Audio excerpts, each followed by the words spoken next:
Değerli izləyicilər, videonu bəyənib kanala abunə olun ki, hər kəs son xəbərlərdən anında məlumatlansın. Cəmaatın nəzərinə, Yeni Suraxanı qeydiyyatında olmayanlar qəbirstanlıqda dəfn olunmur. Məlumata görə, sözügedən elan paytaxtın Sabunçu rayonu, Yeni Suraxanı ərazisində yerləşən qəbirstanlığın girişində asılıb. Qəbirstanlıq nəzarətçisinin sözlərinə görə, həmin ərazidə dəfn xərcləri, eləcə də dəfn üçün torpaq pulsuzdur.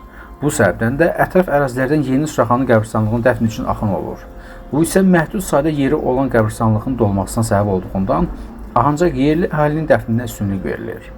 Suraxanı rayonu Dədə Qorqud qəbirstanlığının rəhbəri Uğur İslamov açıqlamasında bildirib ki, sözügedən qəbirstanlıq əvvəllər şəhər qəbirstanlığı statusunu daşıyıb. 2019-cu ildə həmin status ləğv edilərək Suraxanı rayonunun balansına verilib. Paytaxt qəbirstanlıqlarında ümumi olaraq sıxlıq müşahidə edildiyindən həmin qəbirstanlıqda yerli sakinlərin dəfninə üstünlük verilir.